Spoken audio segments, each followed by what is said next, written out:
to join me as I make welcome a man whose reputation precedes him. After he's done talking to you for about 40 or 1 hour, 40 minutes or 1 hour, when you leave here today, you will not want to eat free food again. Because you want to account for every food you eat. Join me as I make welcome Chairman of Ubong King Foundation, Dr. Ubong King, for his keynote address. A round of applause. When I entered this hall, I remembered a few years ago when I was also a student, and I did not believe that a day like this will come where I will stand before students. I'm saying this because I don't know where you are seated here, but in a few years from now, you'll be the one everybody will be listening to. Before I continue, I would like us to celebrate a few people that are here. Please, the next slide. If you can read what is on the screen, then you need to thank the teacher that taught you. If there is a lecturer here, please, may you rise. Let all the students appreciate you publicly. If you're a lecturer, academic staff, please, let's appreciate them. Let's appreciate them. Yes. You may sit down. Ignorance is a very costly thing. Ignorance kills people. How many of you would like to be very rich, very successful, and have your children excited? If you want to be, please let me see your hands. Yes, very good. It is critical that you take a decision like that. Give me the next slide. Now, in my secondary school, I went to Federal Government College in Janiki, Lagos. And even in this place, they had an Ubong Kings football tournament. Give me the next slide. When in secondary school, there were two major races that I used to be a part of. One was the 100-meter senior boys. 100-meter senior boys is that race that defines who is the fastest runner in the whole school. Everybody looks forward to that race because when you run that race, whoever wins that race is the fastest student in the school. And whoever wins that race, there is some level of pride and level of excellence that he carries in his life. He feels on top of the world. So that race is a race of dignity. Now, also in that inter-house sport, I don't know how many of you did that, you will have them call the fathers, daddies of children to come and run. Give me the next slide. Now, when the fathers begin to run, all the children begin to laugh at them. That daddy, see your big stomach. I see the way you're running. This is a 52-year-old man, 62-year-old man running. The 100 meters junior boys is a race of dignity, but the 100 meters fathers is a race of entertainment.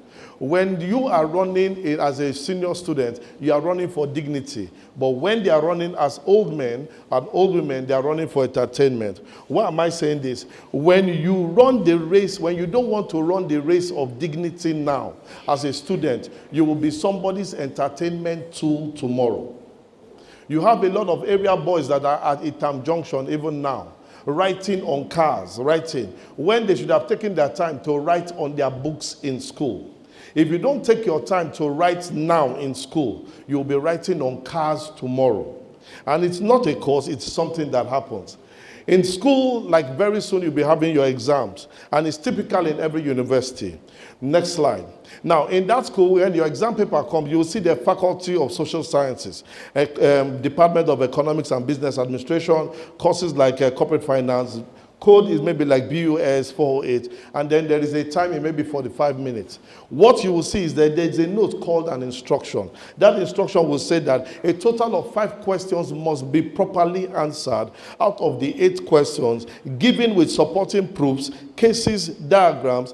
Answer question 1 in bracket 40 marks and 4 others 20 marks. This is typical in every exam. A young boy wrote that exam, and then when he saw his result, please next slide, he saw that he was given an F in that course. So he decided to challenge the school authority that he did very well. So when he wrote his petition to the vice chancellor, it was sent to Senate, and they called a panel, was set up. They brought his question, his answer sheet to the Senate, and they saw that he marked, when they checked it, they saw question 2 was right, question 3 was right, question 4 was right, question 5 was right, question 6 was right. Now, but they checked it. The problem he had was that he did not follow the instructions properly. Please, the instruction says, go back to the slide. It says, answer question 1, which carries 40 marks.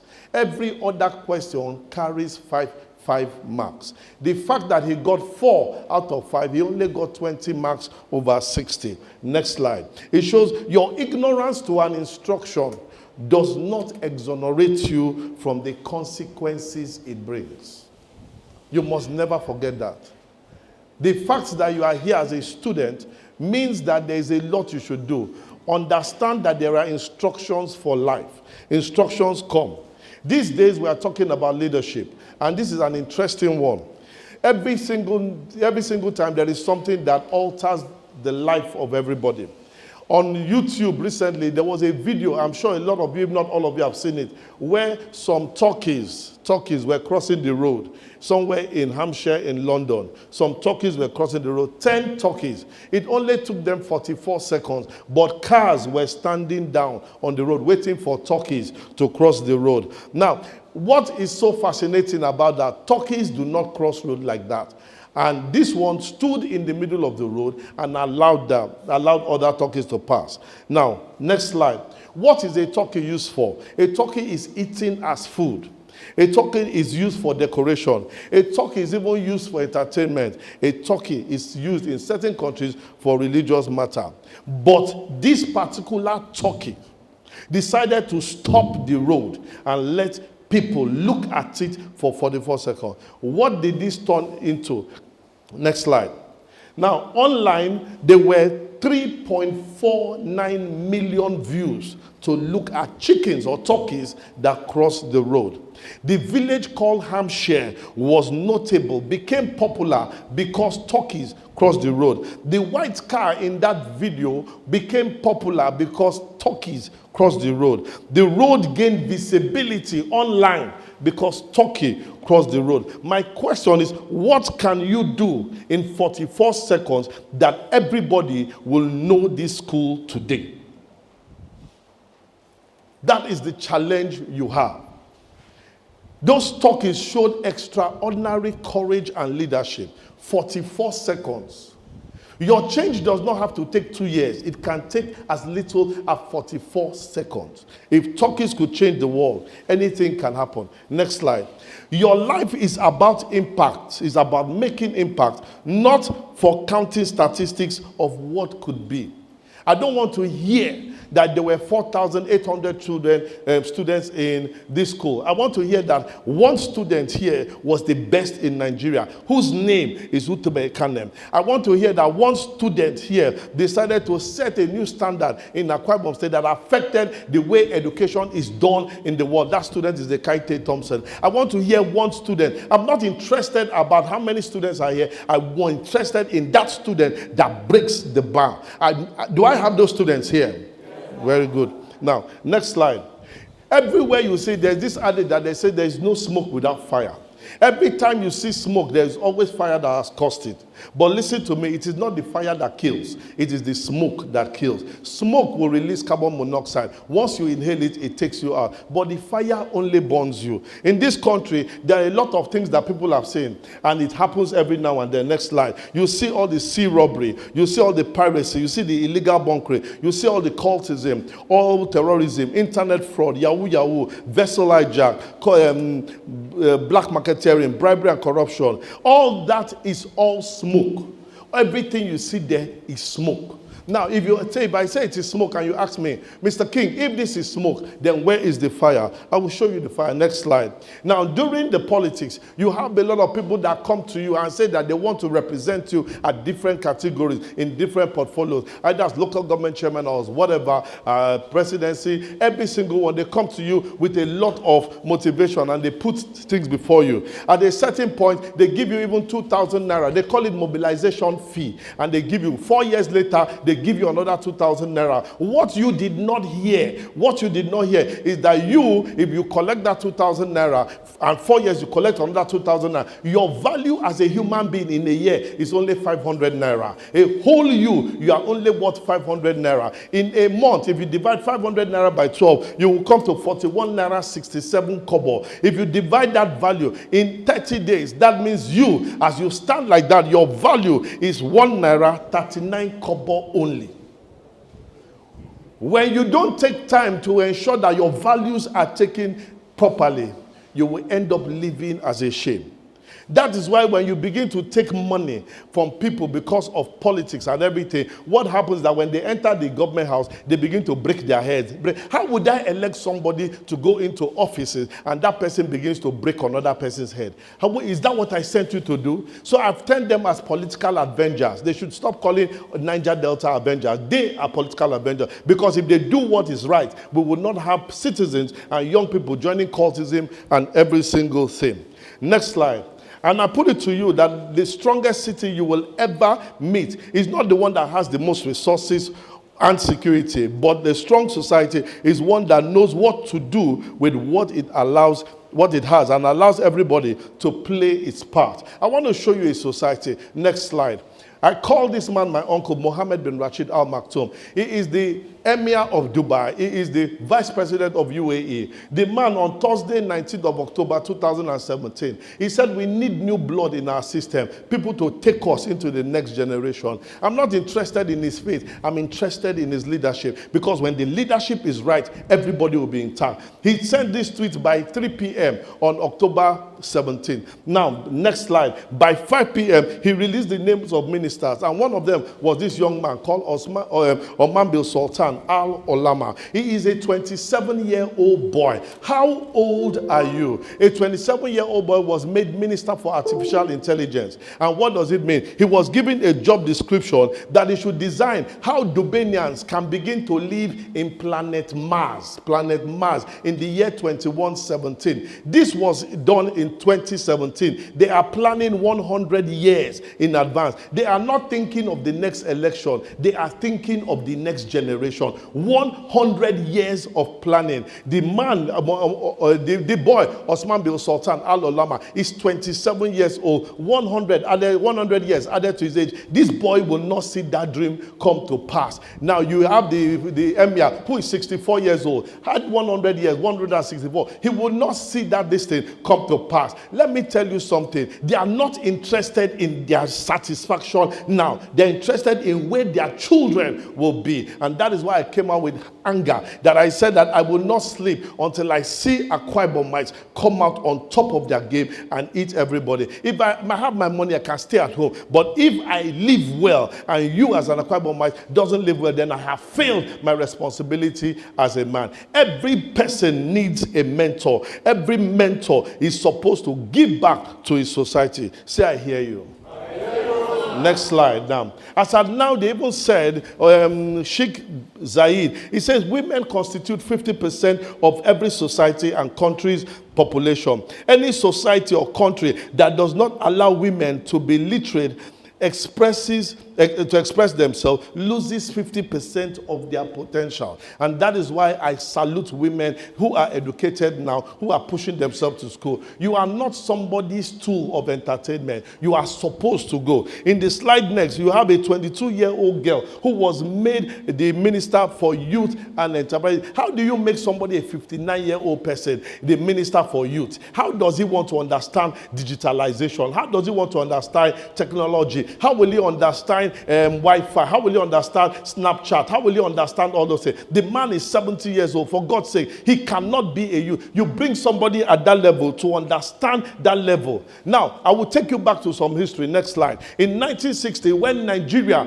became independent, the country that colonized us, that handed over independence to us in 1960 was 52 million, and that is the UK. Now, Nigeria at that point in time was 46 million. We were different by 6 million. They were more than us in 6 million. But by 2015, the number of people in the UK only increased by 10 million, which is 62 million people. 10 million increase. But Nigeria, by 2015, we had increased to 185 million people with a differential of 129. Remember, we were owing them 6 million before. We have cut and then we have taken over from them. Next slide. Nigeria's population has always been online as 180 million, with ethnic groups as 250, languages 500 languages in Nigeria, Christians 45%, Muslims 45%, and only 50 million jobs in this country. So if you have 180 million people and you have 50 million jobs, that means the dependency ratio of people that are employed to people that are not employed is 1 to 3.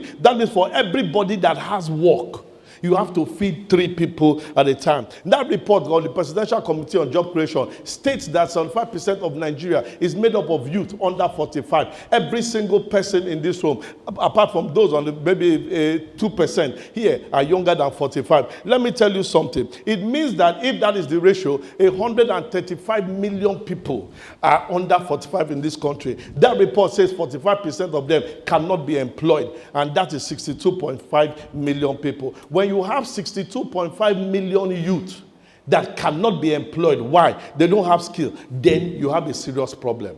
It is that problem that woke me up. I said, no, I cannot keep sitting in my house. I need to come out quickly. Nigeria is the 7th most populous country in the world. It is projected that by 2050 that Nigeria will be 350 million. I was arguing this, that how can Nigeria be 350 million? We will be giving birth to children like recharge cards, until I saw the newspaper on January 2nd, 2018, that states that on January 1st, 2018, next slide, that the number of children that were born in one day in Nigeria were 20,210 children in one day. They did not include the children that were born in the villages. They did not include the children that were born in schools, in churches. These were only the ones captured in hospital, January 1st. They did not even include the ones that were brought in from America, from London, outside. No, these were the ones captured in Nigeria in one day. If this is what happened in one day, by the end of 1 year, 365 days, you have 7,376,650. Now, I was looking at these people were arguing with me that this is the situation of the country. I said, listen to me, between 2018 and 2050 are 33 years. So if you multiply 33 by 7.3 million, you should be having 243 million added to our population. So by 2050, we should be having 423,429,450 human beings in this country. If you think there is hunger now, wait in 2050. As if that was not bad enough, I checked the number of children that were born January 1st, 2019, and I was not disappointed. You have 25,685 children were born January 1st this year. We increased by 5,000 children in one day. So that means at the end of this year, we'll be having 9.375 million. So within 2018 and 2019, at the end of this year, we'll be having as much as 16 point something million children. Now, Trinidad and Tobago, Your Excellency, is here. The population of his entire country is only 1.3 million people. 1.3. That means Nigerians can reproduce the whole of Trinidad and Tobago in 3 months. 3 months. That is not the disappointment. Jack Ma said that in 30 years from now, by 2030, 800,000 jobs will be taken from the system. Will be taken from the system because we will be competing with robots. We are not going to be fighting whether you are looking for appointment or no appointment. Everything will be taken over by digitalization. Right now, you can use your phone for cameras. You can use your phone for printing. You can use your phone for every single thing. So people that do not have skill, you are already endangered by now. Next slide, because the robots are coming. They are taking over the jobs. Now, very soon, when they write application, they will soon be asking you, are you a human being or are you a robot? Because, next slide, human beings are becoming expired. Human beings are becoming expired. If you think there is a challenge now, wait. Because the question I'll ask you, how hungry are you? People are getting very hungry. You need to start using your head. You need to start thinking about the future quickly. Next slides. How many of you like cars? Me, I love cars. I love cars. Now, this car is called the Tesla Model X3. X3.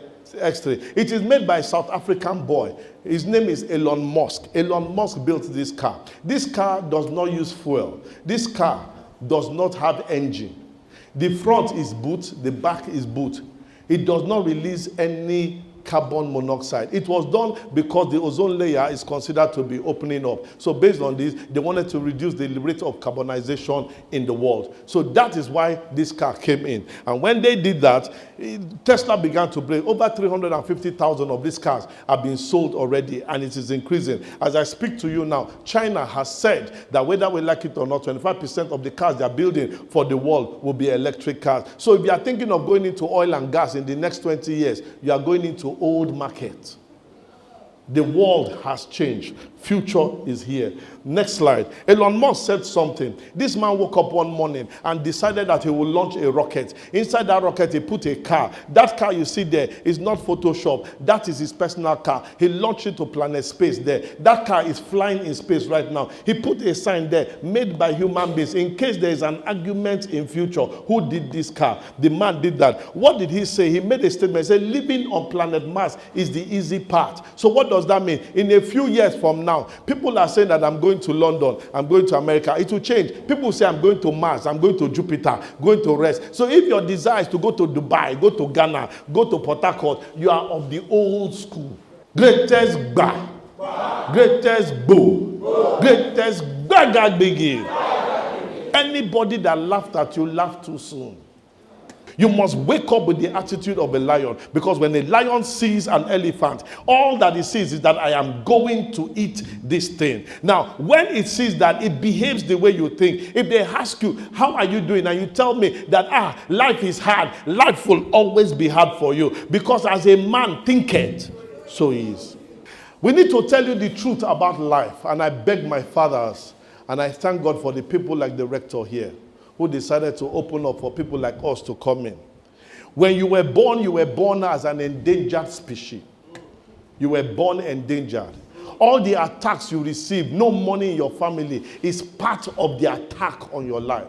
Don't give in, I beg. You must fight to win. You must be on top to be in charge. Everybody is endangered. I didn't come to tell you everybody will well. I guarantee you that you will go through pain. I guarantee you that you will suffer. But I also guarantee you that if you endure the pain, I bet you will come out with flying colors.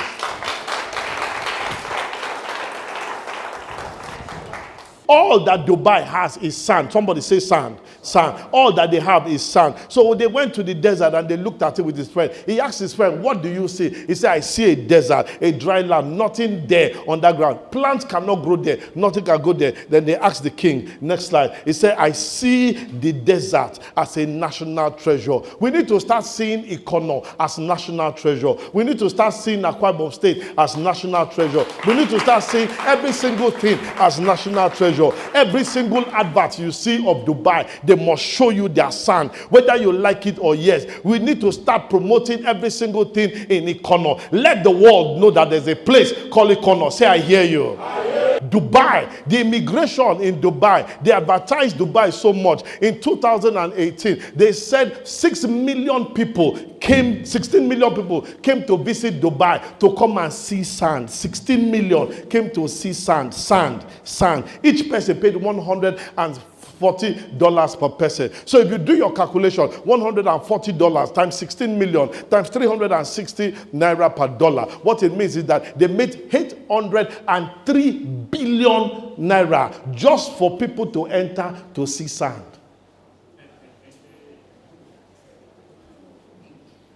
What are you doing with the sand in Ikono?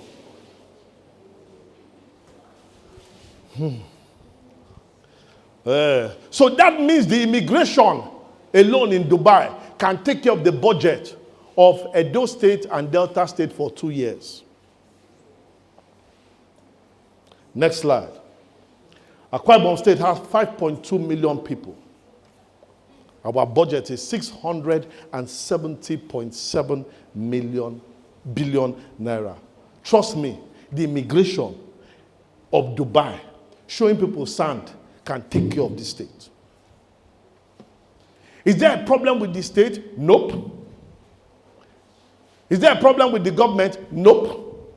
The problem are the citizens. Because it is the citizens that make the government. Dubai did not have enough land. They created an artificial island called Palm Jumeirah. They put sand together, put stone. They sold a plot of land for $15 million, equivalent of 5.77 billion naira. That is one plot of land. How much is a plot of land in Ikono? Somebody put value on their own island, on their own country. One plot of land, 5.7. But you have not yet to put value on yourself. Next slide. The population of Dubaians in Dubai are only 240,000 people. The whole of Dubai, the indigenes there, are 240,000. How many people are from this local government alone? The indigenes of Ikono are more than 500,000. More than 500,000. They were thinking that even during the recession, I read the annual report of an airline, and the airline says that during the recession, the title of their report was responding to a turbulent year. They carried 56 million people. 56. I am happy that Awka Ibom has beaten the bullet, and I said we will have Ibom here. Yes. I'm not a politician, but I know something. When you create that opportunity, opportunities will enter the state. Because if we want to go to Cameroon, Cameroon is only 4 hours by boat. Cameroon is 25 minutes by air. But if I want to go to Cameroon from here, I have to fly from Awka Ibom to Lagos, from Lagos to Lomé, from Lomé back to Douala. 2 days trip for a 25 minutes journey. When the airline starts, a lot of you will have ideas. A lot of you have ideas. Where is Awka Ibom's money? Awka Ibom's money is in water and in the land. We need to investigate certain areas called the blue economy. Next slide. And I want to challenge somebody here. Go and study the blue economy. If you give me a logical plan on blue, I've already told you blue economy. Go and look at it and tell me what you see. Once you give me a fantastic idea, I am ready to be a part of making that idea come around for you. I'm ready. Because until you see it, you can never have it. I dare say that if you are 20 years old and you are still in your father's house, it's a shame. I say that because if you want to join the military in this country, you only need to be 17 years old or 18 years old. If you are 17 years old, you need a letter from your father. But if you are 18 years old, you don't need a letter from your father. With that, they take you to Barracks Road there, Army Recruitment Center, and then give you white shirt and white trousers, beat the nonsense out of you. Take you to Enugu, beat the nonsense out of you. Take you to Kaduna, flog the life out of you. Then they give you a gun. At the age of 18, they teach you to use a gun, and they send you to Sambisa Forest. And they tell you in Sambisa Forest that anything that comes against you, comes against the state, comes against the country, you are authorized to kill it at the age of 18. If Nigerian government can trust you with that at the age of 18, why would you tell me that at the age of 18, you cannot solve Awka Ibom's problem? I will leave you with some laws. The first law of crabology. Crabology is the first law. Now, in the study of crabs, if you put a crab inside a basket, next slide, come back in 10 minutes, that crab will come out. But if you want to keep that crab there, put other crabs inside there. Because when one crab is going out, another one will pull him down. Pull down syndrome. When people, students want to move to one level or to the next level, they are pulled down by other students. You are supposed to do things together. People that fight war know that everybody loses in war. But if you do it together, you go far. You do it alone, you go fast. Because at this point in time, I choose the people I talk to. And I will tell you something. Your friends determine your future. Your friends determine your values. Your values determine your decisions. Your decisions determine your actions. And your actions determine your results. If your results are bad, check your actions. If your actions are not the best, check your decisions. If your decisions are not working, check your values. If your values are not the best, then check your relationships. If you want to change your future, change your friends. That's the law. That's the law of crabology. Your breakthrough will not happen until you have paid the price in full. If you eat noodles that is not done, it's poisonous. Any breakthrough you have that is not done will cause you harm. Premature success is deadly. Mohammed bin Rashid Al Maktoum says in the African soil that when a gazelle wakes up, it has to run faster than the fastest lion, otherwise it will be eaten.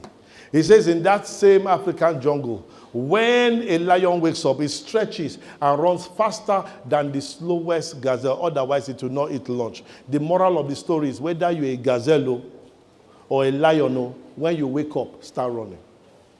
You cannot be sleeping in your house and expect miracles to happen to you. After praying, go to work. The difference between a vulture and an eagle is appetite. Both of them are from the same family, Acripidae, but what they eat differentiates them. A vulture will wait for the food to be weak, to be sick, and to die. I have never seen anybody, any vulture, killing anything. It will wait for you to die first, and then it will come and eat. If your dependency is for a honorable member to give you 50,000 naira, let me even touch more button. If your expectation is for government to give you budget, what they call that thing again? Bursary. If your expectation is bursary, your dependency is on bursary, or on an uncle to give you money, you are suffering from a vulture mentality. You have to get hungry like an eagle. Wake up every morning and say, what transactions can I do? Get to the point that when a politician comes to you and says, let me give you 50,000 naira, you sign a check for the man for 500,000 naira. Tell him to take it as transport. You need to look at yourself not as a beggar, but somebody adding value. When you look at yourself as a beggar, they will trample over you and they will kill your values totally. Next slide. Rounding up now. Every single one of you here has talent, has gift. I have never seen any mango tree that eats its own mango. The mango tree produces the mangoes so that you eat. Your gifts are not for you. Your gifts are for people. Every single person here has gifts. If you don't bring out your gift, you are a thief to this generation. You must bring everything that God has put inside you. You must bring everything. If you don't do that, it will be bad. Next slide. You need attention. Somebody say attention. You need to get attention. Next slide. Money follows attention. Whether you like it or not. How do you get attention? You must get this attention in positive manners. Stop trying to be the same as another person. You will not become. If your skill is to write, write. If your skill is to talk, talk. If your skill is to do video, do video. If your skill is to do hair, do hair. If your skill is to dress up, do that. Make sure you keep that attention at all costs. And do this every single day. Somebody here, you are good at videos. Take your phone, do a video, upload it on YouTube. Some of you here, you are good at audio. Do podcast and put it out there. Some of you are good at writing. You can blog on Facebook. Write. Keep on doing it every single day. Next slide. All of you are used to social media. Stop using your social media just for fighting somebody or throwing stones at someone or trying to condemn somebody. Use your social media to build up capacity, because the more capacity you have, you can now take over the system, take over the country, and become somebody of repute, not to insult someone, but to add value every single day, either by writing, either by talking, or either by video. One of those three things, that is how to express every talent you do. If you can sew hair, if you can sew clothes and put it on Instagram and then show it, then you can do the best clothes. People will look at you. They may not come to you on day one, they may not come to you on day two, but trust me, they will come to you. Multiply the attention on all the network, on Facebook, on Instagram, on WeChat, on whatever platform you have, LinkedIn, and you will make it happen for yourself. If you are a writer, go and write blogs. If you are an audio person, go and do podcasts. And if you are on YouTube, go and on video, do YouTube, Facebook Live, and make it happen. Your degree you hold in hand will not put it. It is your fruit that will put food on your table. My name is Ubong King, and I am just your boy.